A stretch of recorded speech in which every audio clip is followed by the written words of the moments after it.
nothing. It's all been leading to this. Let's move.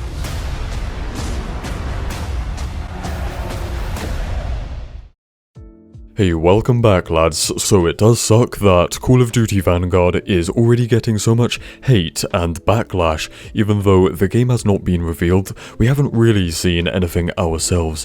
So the biggest reason for all the hate is just the fact that we're going back to World War II, but does that really mean the game without a doubt is gonna be boring and terrible? I'm gonna say no. Hear me out on this.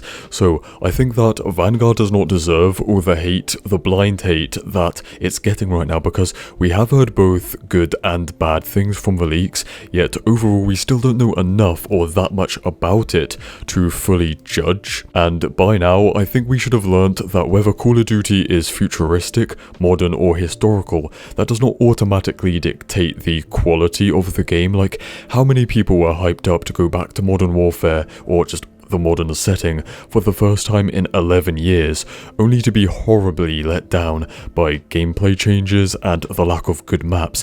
How many people loved Black Ops 3, a futuristic jetpack game, only to despise Infinite Warfare for being the same thing a year later? So now, looking at the situation realistically, I think that Vanguard is not going to be an outstanding game. It might just be alright, a mediocre game, but just the fact that it's World War II should not instantly write it off as a bad game that can only possibly have bad content, because that's just kind of not true, is it?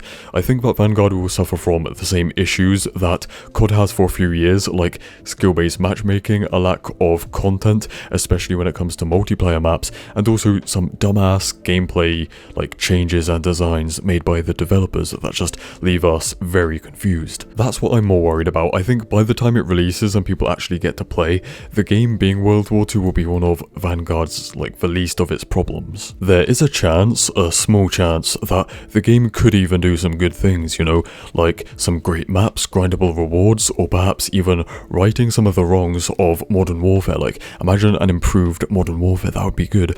Stuff like that, right? And at the end of the day, it is Call of Duty, right? I said last week that we will end up with animated camos, anime camos, prototype weapons, and maps that don't even fit the World War II history books. I can guarantee that things will not be as restricted or boring as people think. Just because it's a certain time period doesn't mean that it has to be a certain way. There were some leaks recently that I'm sure most of us have heard. COD next year will be the next Modern Warfare game, and after that is another Black Ops around the era of Black Ops 2, which already has some people hyped up thinking, oh, it's another Black Ops 2, but well, it's kind of the same mistake we're making here.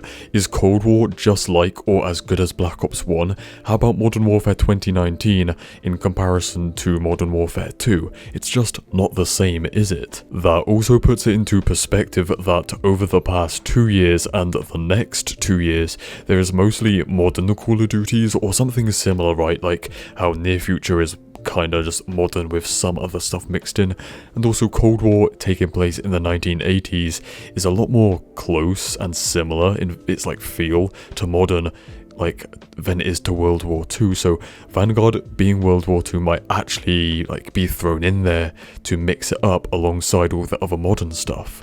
Imagine if Vanguard was modern, which people want, but then it would be nothing special at that point.